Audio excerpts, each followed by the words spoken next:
Greetings and salutations, everyone. My name is Featherhoof. And this is CarnagePanda. And we are here for another episode of Anime Talk for summer 2017. Where am 17. I? 2018. You got lost there. I did, but there's a train track. The train tracks in my mind just like splintered off at some point. You're train track and you're derailing and... There was a train track and there was a snake head popped up. It just skewered all the thoughts of memories that were passengers on the train.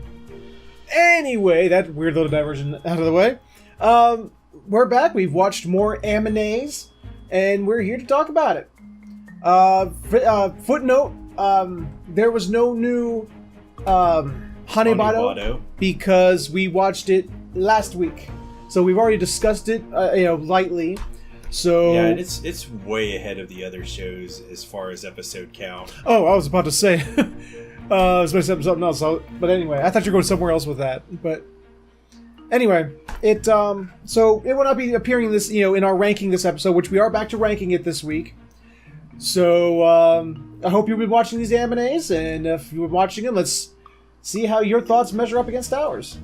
Okay, so the first one that I want to talk about this week that we want to talk about is Angels of Death, which I think we talked about the first time last week as well. Yeah, it's, we got 2 episodes in this week because, Yeah, last week we only did 1 episode because we got tired and fell asleep somewhere and then recorded, and, but we caught up to every episode that's current, so there's 3 episodes out now, and we've watched all of them, and I think the most interesting thing I find about this show is the games that are on Steam, because I was looking them up. And you mean the makers games? Yeah, the well, not the RPG maker, just the guys that made them. Yeah, the devs games. They're all different. Yeah, it's under some kind of book name or whatever. But I was looking up what kind of other games they had because I was very interested in that. I also looked up some footage for it. And I have to say that Zach looks really derpy in the game. Like there's a poster in the opening that has what he looks like in the cave, and it's like right at the opening credits, like the beginning of the opening credits for like a split second. Yeah, it's like the first 5 seconds of the opening even, and he just looks so silly. So major improvement in the anime for how he looks. Yeah. Gameplay wise in the game, also major improvement for the anime because it's an RPG maker game, so it's not the most aesthetically pleasing thing. Right. So, but talking about this week's episodes, however, these are the pros of that. Yeah. What I find about this show is, however, is that it's supposed to be a horror show. Mm-hmm. But we spent most of our time laughing at it. So there's just I don't know. It's almost starting to turn into a so bad it's good thing. I mean, it hasn't sunk down to a level of like some other shows that we were gonna watch. Yeah. We recorded a whole episode, and you did tell everybody that we weren't able to post that episode because it's blocked worldwide. That's right, I never did. Yeah, we did a prologue episode where we were going through the trailers, and we were like, okay, this looks good, this looks interesting, so on and so forth. And the episode, I edited it, I rendered it, set it up, and it got blocked worldwide. So that didn't go anywhere. Yeah, and I was really enthused about seeing this show because of the tags it had on it, like psychological, horror, stuff like that. And these are tags that, now that I know it's a game, after he told me it was a game, I can see it. I can see if it was a game having those tags. Because it looks like if you guys watched my series for a while, anyone who's been on the channel for a while remembers I played Witch's House, which is an RPG maker game. I have a feeling it'd be on point with that. I don't know if it's as scary or not as much, but translating it into anime has not been massively successful, I would say.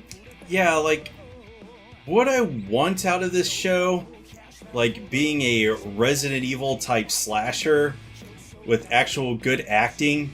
Because if you remember the first couple of games, yeah, they just had abominable acting. But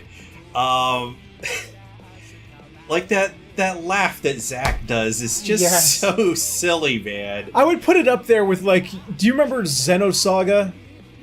Yeah. Albedo's laugh from the first one? Yeah. It's like, I would put that up with that. It's so stupid. It would be worse if they kept his original design, though. He comes in and he's laughing with that goofy face. So, but talking about the episodes, however, the reason we put this at the bottom of the list is these two episodes worked. It was actually lucky we watched them together because they worked in tandem. There was a part 1, part 2, and was it Rachel? Is that her name? Yeah, her name's Rachel. Rachel Gardner. Rachel Gardner. She is so... Oh my god. If I do this, will you kill me? If I do that, will you kill me? Yeah, she wants this guy to kill him, or her, and she's like the most emotionless person ever. Yeah. She kind of reminds me of Squall from Final Fantasy VIII. Yeah. Yeah, I can see that. So we have Squall and... Albedo. Albedo / Makoto Shishio. and they're just...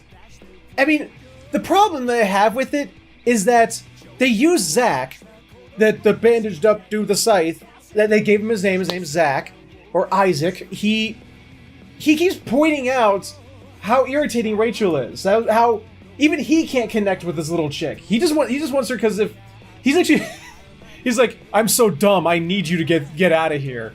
Yeah, so they have that kind of dynamic where he's not very smart, but she is. Yeah. So she's going around and solving puzzles while he's bringing the brute force. Yeah, but he's irritated with her, and it's like as he's irritated with her, I get more irritated with her. Well, I can understand him because she just sits there and trolls him the entire time. She does, and it's just so. It's just so. Go ahead. She's an emotionless troll. Yeah. That's basically her character. And it's just I'm getting so tired of her. It's like, oh my god, it's only the 3rd episode. I want you to die. Can I do it? And that's the weirdest thing. It's like everyone has this fetish for wanting to kill her. And she's like, no, only Zack can do it. And that's where the conflicts come in. That's the conflict of the series is no one's allowed to kill me except for Bandage Man. And because the reasoning is sort of like, what? Yeah, the reasoning was just so... Because he swore to God that he would. Yeah, she's like, that. I'm sold on that. Yep. I mean, no, okay, understood now. It's like, oh goodness. Maybe it's gonna get better as we go. Maybe it's as they have revelations of what's really going on and what the place is and who's in charge and so on and so forth. But right now, it's like... As with all the anime this week, as you pointed out when we were talking about it, he said they're all trying to find their identity, and this one is no different. It's just this one's not as good at doing it. My only fear for this show is that it's just going to become incredibly formulaic, because the first episode they meet the crazy doctor. Yeah, Zack kills him. Right. These 2 episodes they meet Pumpkinhead Kid, and he gets trolled and then dies. So my greatest fear is that they're just going to keep introducing guys or girls over and over that are supposed to kill these 2. Well, that's sort of the point, though. That was the point of the whole the building they're in, is that each floor has a dude that's meant to kill the sacrifice. I mean, yeah, that is the point, because Zack broke the rules, and Rachel's supposed to die because reasons. Right. So, our final thoughts on the episode is the show is not starting off very strong. We're hoping it gets better. We'll see what happens. We may drop it. I don't know. But as of right now, it's not looking good. But if you guys feel differently, if you guys have played the game and you're like, no, it's following the game, keep going, it's going to get better, let us know. If not, hey, let us know that too. But we're going to move on to the next one here, unless you got any final thoughts. It's going pretty strong with that meat hook right now. That's the strongest thing in the series is the meat hook. Yeah. Okay. Okay, and as for the remaining 3, we're going to be perfectly honest up front. We can't rank them. Yeah, they're pretty, like, if they went 3, 2, and 1, they'd be following closely behind each other. Right, so just take the next 3. There's no rank for these 3. They're better than Angels of Death this week. That's just basically what it boils down to. So, just going at random, because it was the last thing we talked about last week, or it's going to be the first one we talk about this week. Starlight Review. Or is it Review Starlight? I think it's Review Starlight. But, Review Starlight, same thing. Basically. But it's just picking right up where the last episode left off. It's the next day. Karen? Yeah, Karen. Talking about the main character. Okay, yeah, Karen. Yeah, Karen's having nightmares of the night before, and Jeffrey the Giraffe is like basically first rule of fight, or Fight Club. I mean, not Fight Club of stage girls is you don't talk about stage girls or there will be a fine. Yeah, they never describe what the fine is, but there's gonna be some repercussions if anybody talks about what's going down in the LSD zone. And every time she tries to talk to Juna or her best friend, Hikari about it, they're like, shut up! I'm getting better at these names. Hikari and Juna are just like, every time she tries to talk to them, yeah, don't talk about it. And what's funny is, it's like, by talking about not talking about it, aren't they talking about it? But yeah, I think there should be some fines here. Yeah, but no fines were levied, and the episode really focuses around Juna. She's like the brainy chick. She's like super smart and book learned, and she wants to be the better star. She's like, this is something I'm just good at, but I'm never as good as them. And it's just like, and like, she's suffering for the fact that she's jealous. She's jealous of Karen because she beat her in the first episode. Yeah, she just comes in and beats her, but she wasn't even invited to this thing. Apparently, you're supposed to get a text, and that's like how you get the thing. And she's like, "Wait, you gate crashed? What the fuck? I was invited to this thing. I'm special, and you're not. And why I got beat by you? And that, this means something you'll never understand." And yeah, she was super salty about it. She was so much so that like apparently like she's in a throwaway line. Like she sort of like collapses after practice one day, and it's like, oh, she's been practicing day and night by herself, nonstop. So she wore herself out to exhaustion, and she's like super serious. She's like the character like super serious about this, but like overly serious. So that's happening, and in conjunction, what was the best friend's name again? Hikari? Are you talking about the black-haired girl? No, the stars in her hair. Yeah, I think that's Hikari. Hikari is... Or are you talking about the one that's all over her? No, we'll get to her. Oh, goodness. Hikari just suddenly comes back to Karen's like, I'm moving in with you now. And despite that, continues to keep trying to talk her out of doing the stage girls thing. He's like, look, just don't. Get butt out. It's not for you. And while this is happening, it's a little weird. Karen has a roommate already. The 2 girls to a room. And I think it's my opinion, the roommate has the hots for her. Yeah, there's several shows this season that are kind of gay. Well, they have gay tones to them, or but undertones. Maybe not. Because she's hanging all over her. She doesn't like the fact that Karen is spending so much time with Hikari. She doesn't like the fact that, she's not paying any attention to her. She can't get a word in edgewise. And yeah, she's really clingy. Almost literally, at one point, she literally does cling to her. And she doesn't want Hikari moving in with them. And it's a weird sort of subplot they're sort of introducing, which is interesting. It's not bad. It's just sort of like, okay, where are you going with this?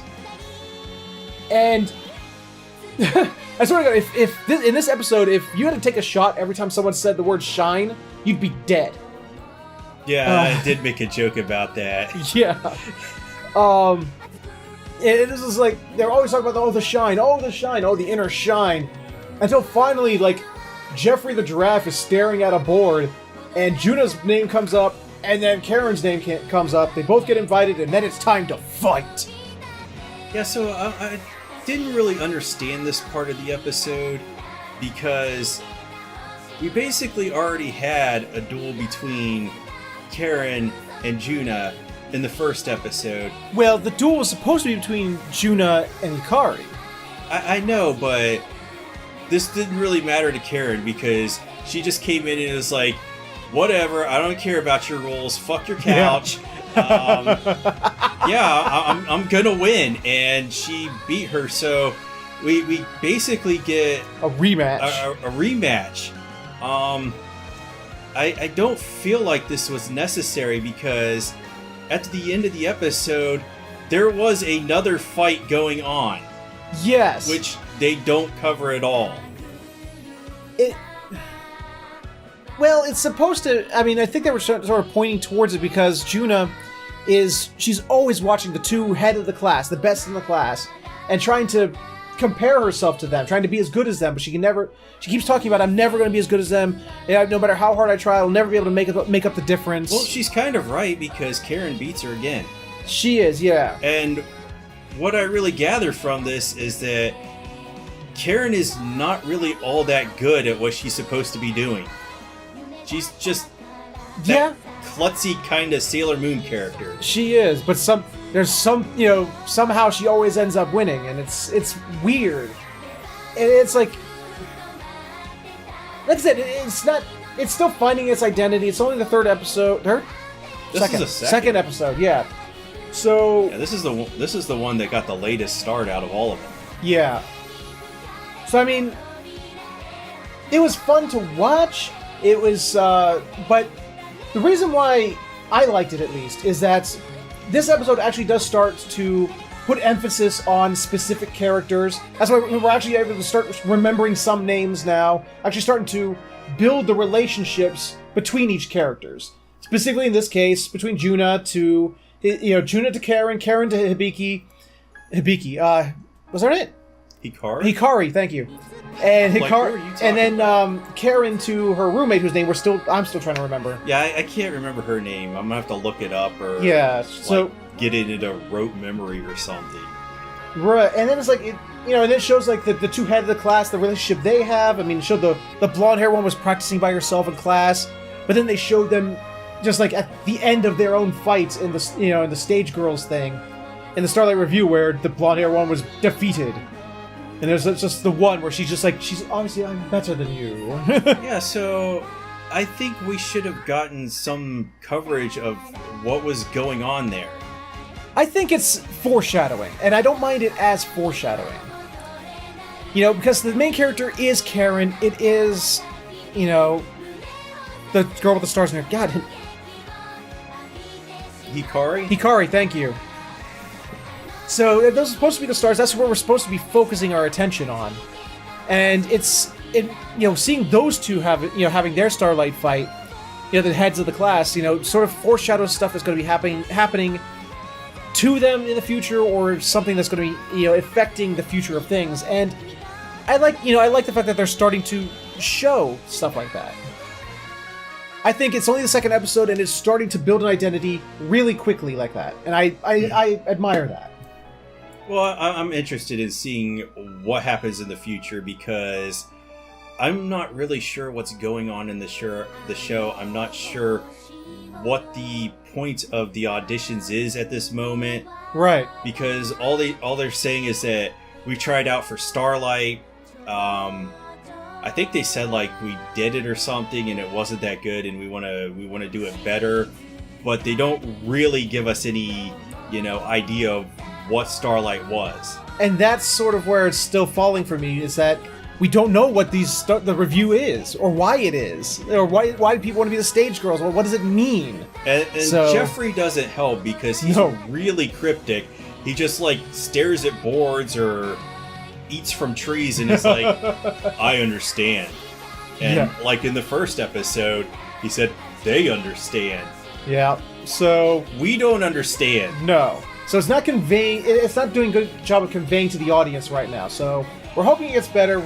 So with that, we're gonna move on to the next step. The next show we watched. Unless there's any final thoughts, because my final thoughts are, I like the direction it's going, but for God's sakes, tell us something. Well, I think it's got some very pretty, animation and artwork, and I'm just going to echo what you're saying, though. I need to know more about the history of this Starlight, this review. This is what I need to know. Yeah. Okay, so we do have Cells at Work, which... No, we didn't. We had an anime version of Day of the Dead. Well, I was going to get to the horror aspects of this show because this is a zombie This is a zombie No, it's the fever. He's got the flu, but they're all zombies. Yeah, influenza. We got the influenza, and it's attaching to cells and turning them. They're getting infected.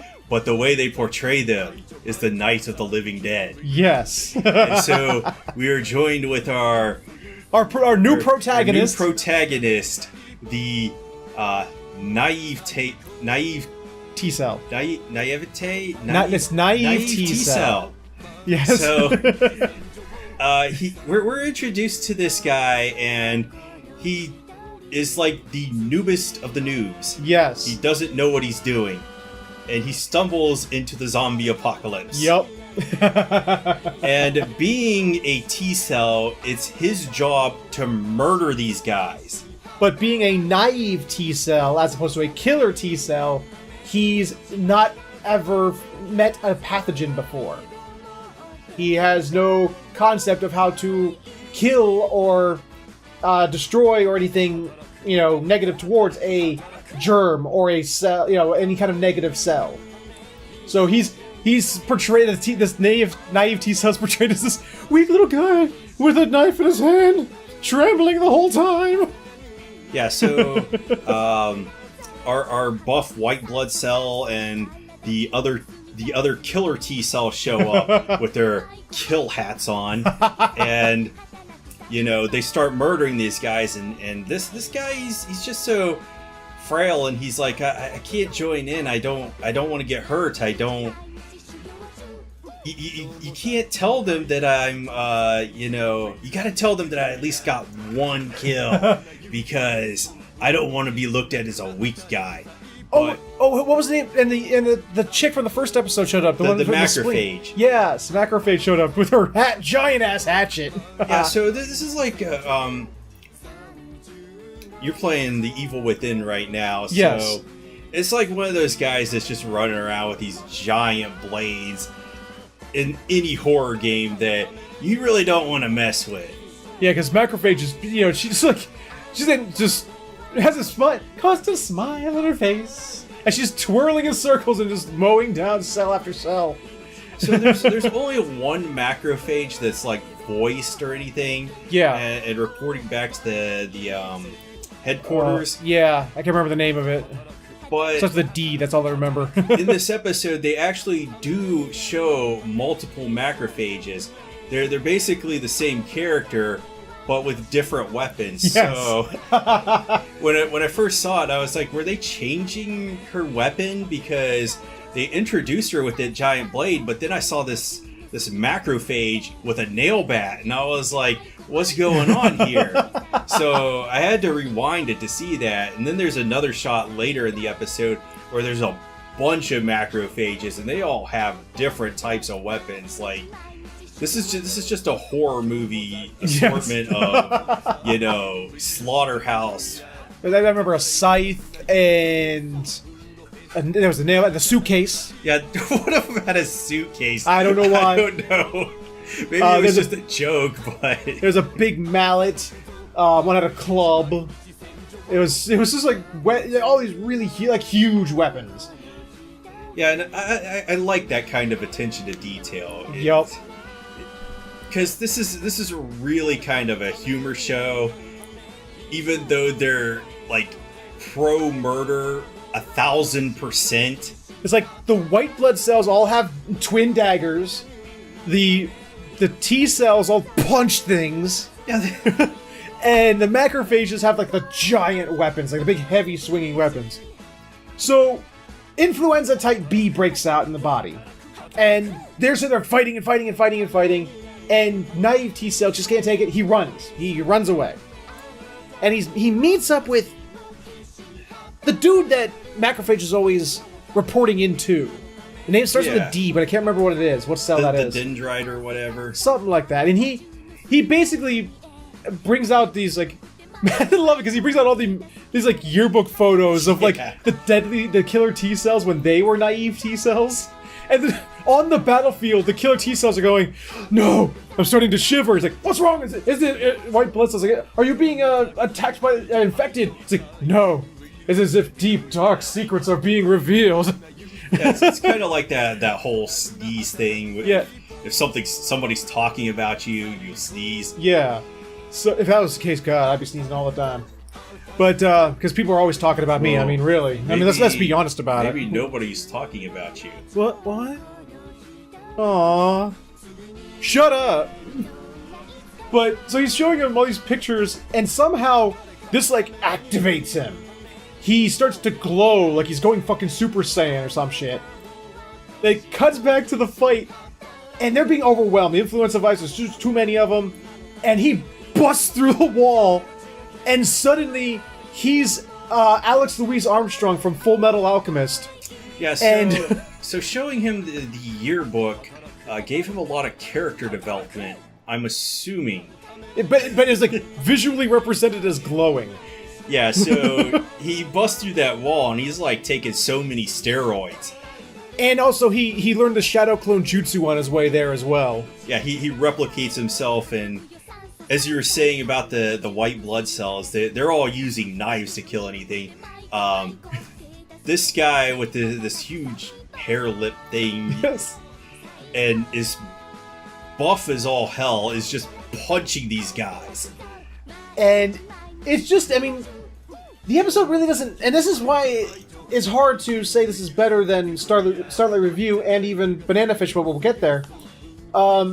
It also has a problem that's kind of hard to say if it's a worse problem or a better problem than the last one. It doesn't really do anything. The episode really doesn't do anything. It's just, hey, they're fighting the influenza virus, and here's this, naive T-Cell becomes killer T-Cell, and oh yeah, and by the way, there's B-Cell and his antibodies, and they just fight the influenza virus. Yay! And it sort of just ends. Oh, except that it mutated into Influenza A. Yeah, and they were all ineffective against it, so they had to start the whole process over again. Yep, and then it doesn't even resolve. It just ends with, oh crap, now they're fighting Influenza A. And it's like, and what? Nothing. They just started out fighting Influenza A. Did you want, like, development or, any kind of real story here?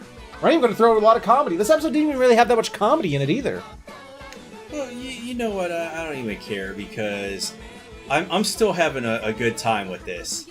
And I agree with you. I'm just saying, like, that's why we had a hard time trying to figure out these 3 episodes between Starlight Review, Cells at Work, and Banana Fish, because they all sort of, as entertaining as they were, they really didn't explain anything or go anywhere. The one thing that I don't like about this show, that I did comment while we were watching it, is that it tries to be educational. Yeah, yeah. So during these bits, they put up some subtitles about it, and then they put up more subtitles that basically the same thing. Yeah. It's like word for word. Yeah, influenza, and it says like 6 lines about what influenza is. Meanwhile, Macrophage is telling you what influenza is with those exact same words, and there's still other subtitles for her speech. So it was just like, okay, you're filling the screen with subtitles. Enough of that. Yeah, it just clutters it up too much. That may be on the fault of the people who are doing the translating, though. The people who are doing the subtitles. Well, I'd be interested to know if that is the case in the Japanese version, if they're putting, letters over there and just typesetting everything like that, and then. But it's obnoxious. It is very obnoxious because they did it it happened 5 or 6 times this episode. Yeah, so I hope they knock it off. I don't think they will, but so I mean, that was pretty much this episode of Cells at Work. It, like I said, it didn't really do much. It's just Influenza Type B was replaced with Influenza Type A, and the fight started over, and the credits rolled. We didn't even get to say the platelets. The platelets showed up for like, what, all of 3 seconds. They didn't do anything. But they showed up and they were still adorable. They were still adorable, but they didn't say or do anything. They just stood there. So there's always next episode. One can hope. And last for this week is Banana Fish, because I saw Banana Fish today! And so did I! And, again, it was good. Just like the last 3, it was good. But fell short in some areas. So we're going to talk about it, recap it. So, Ash Lynx is in jail now. And he's new meat. And all the seasoned... the convicts are looking at him with that, that look on their face, And the Charlie, one of the 2 cops who are supposed to be on his, who are trying to get him out of there, or at least, do what they can for him, hires another inmate who's like, what was he, a journalist? He said it was a journalist. There's a journalist in there, but I want to punching a cop. This is the one thing that is really a negative for me because okay, all right, it's obvious that this is placed in New York City. Yes, and this is written by a Japanese guy. Correct. So he clearly has no idea how our judicial system works because. Putting Ash Lynx in jail with no real charges and crimes seems like something that he would be able to get out easily on appeal. Well, he was accused of murdering that dude, and according to the one cop... They say in the episode there was no trial. That is true. There was no trial, but they still had to... they could still throw someone in jail for, to hold a person, can't they? Okay, yeah, he is sort of in... straight out prison, isn't he? Yeah, so this is a negative for the episode. Yeah. Even though I really enjoyed it, but it kind of broke the immersion for me, even though I liked it. So, Ash is being shown around by, oh god, what was his name? Bob or something? What?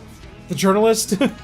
You're asking me to remember names. I am. It was another. This is our worst part. It was another one of those, like Ash Lynx sounds like a very 80s, movie character name. He had another name like that. It was like, oh yeah, it's a real. Oh my god, they have all of these like they're just written out of the 80s.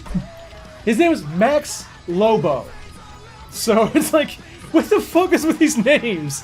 Ash Lynx, Max Lobo. The one detective's name is just Charlie. Yeah, I feel like they're going to come up with some more inventive names in the future. Which, by the way, these aren't even their real names because they reveal their real names in this episode. Ash has a real name. Max has a real name. These are all aliases.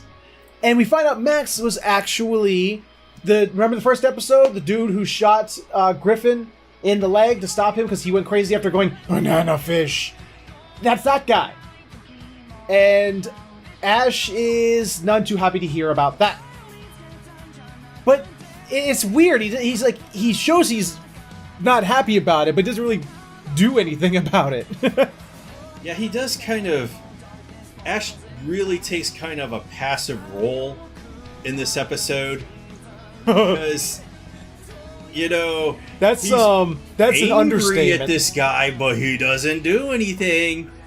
Right. So it's like he blames him for his brother, not being able to walk. He's like, his legs have never worked since you shot him in the leg and left him there to die. You guy that I won't do anything to. And so sort of like, okay, weird. And then there's this inmate who, again with names. Garvey. Again with these names, but his name was Garvey. He really likes the shape of our friend Ash over here. Yeah, you can really tell that this was written in the 80s because this is basically Bubba. It is, and at first he spurns at his advances. with a boot to the head. Yeah, he's like, you look like fresh meat, and then Ash. Oh, that's right. He starts a fight, and he gets thrown in solitary, and the cop, oh my god. These are the cops from A Way Out. They are. He goes up to, he throws him in there, and he goes, you think about what you did. You've been very, very naughty. And then when he gets out, he goes, I hope you learned your lesson. No, he doesn't say I hope. He said, you've learned your lesson. Okay, it's like, what? Like, what is this? What is he talking about? And there's another scene where, Ash and Max Lobo are getting into it, and they're about to fight, and the guard comes up, and he's like, hey, break it up. He's like, no, he doesn't even do that. He goes, what's going on over here? Get to sleep. Go to sleep. It's like, these are the worst guards ever. Is there going to be any media where guards are portrayed as having, higher than a 50 IQ? I don't think so. I really don't. But then, remember how we were talking about in Starlight Review, there's quite the homosexual themes building up? Well... Yeah, this show is, gay? Well, not gay as in, oh, that's gay. But, it's straight out, Garvey just gives it to Ash. They don't show anything, but it is heavily implied. Yeah, and they show the aftermath of it. Of him laying on the floor, his pants down, he's bruised and beaten and tied up, and it's like, oh, Jesus Christ. And then... he needs to get a message out, but he can't do it via letters because they're tapped. He can't do it via phone, that's tapped. So he swipes a pill, writes the tiniest note I've ever seen. Yeah, I'm not sure how he fit this note inside of a pill capsule. And then, when AG is there visiting, before he leaves, he grabs AG and just, goes to town. Yeah, he goes to town. This... They show everything. There's tongues involved. And, there's obviously, though, it was to pass him the message through grabbing his butt, but it was to pass a note. But it was kind of like, oh boy. You're like, what am I watching here? Oh, okay. But yeah. So now, Ash sort of almost takes a back seat for most of this episode. He's very passive. And then it's during the prison scenes, and then the rest of it outside the prison just follows AG around as he's trying to follow the note. Because Ash doesn't want the Dr. Meredith to have the banana fish that he gave him anymore, because he's afraid he's put him and his brother in danger. Well, he gave him LSD, back in was it the first episode? Well, he gave him what he thought was banana fish. He thought it was, but they clear this up that banana fish is either a person or an organization. Well, that's what Max Lobo from intrepid journalist Max Lobo believes that it's that, but there's no confirmation of that.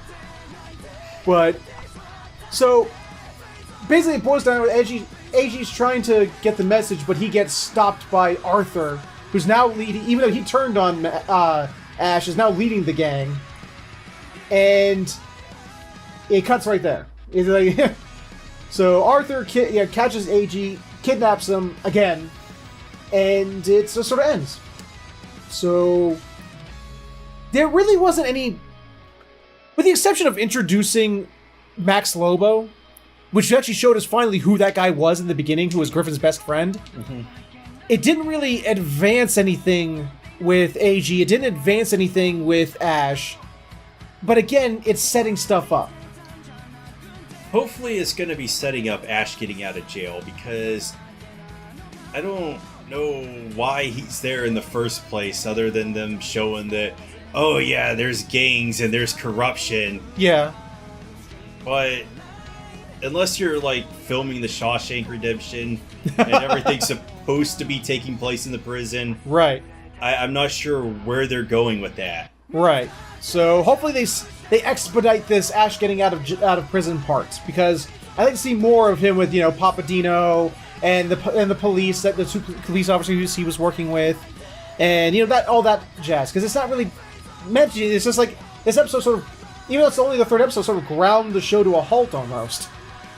So we're hoping that it picks up some steam. You know what I mean? It's just, it needs to go from, it needs to get out of prison. We need to do the way out thing, and we need it out. Yeah, we need out of the prison, and I want to see where they're going with the Japanese, because he's supposed to be doing the expose on Ash and his gang. Right. And we need to see more of Ash and his gang. Right. So, based on what I'm seeing in the opening, it's going to be Ash taking his gang back from the Super Saiyan guy. Arthur. And then there's Banana Fish. Yes. So, hopefully we'll learn more about Banana Fish, and hopefully in the next episode we will get Ash's ass out of prison. But, that's all we pretty much have to say about that. And that's how we felt this week. Like I said, Angels of Death needs to pick it up quite a bit. And the other 3, they need to, in our opinion, let's pick it up. Let's go. Let's do something. I know you're still at the beginning. You're still finding your identity, but, you sort of have a direction. Now let's get on that road. Well, I'm really interested to see in what we're going to get from going forward, because I do like these shows. Like I said, both of us said, we did have other shows that we wanted to watch, that some of them fell by the wayside because of reasons, Netflix. But one of them, called Island, we didn't want to watch it all. So the trailer looked interesting, but then we learned more about it. Interesting, but then the actual show happened. Right. Sort of like what happened when summer 2017. We saw the trailer to Black Clover, and we're like, that looks interesting. And then the show happened, and we went, oh god, we're not doing that. Yeah, no. and speaking of that, you were the only one who was like, let's watch Land of the Lustrous. And that turned out to be a fantastic show. So, absolutely. Hopefully we can get some more fantastic shows out of this season. Yes. So guys, with that said, we're going to go ahead and end this episode. If you agree or disagree with any of our comments or how we felt about the episodes, let us know in the comments below. If you like the episode, please let us know with a like, comment, subscribe, share it, or you can click on the annotations for other videos we've done. Thank you so much for watching, and we will see you all next time.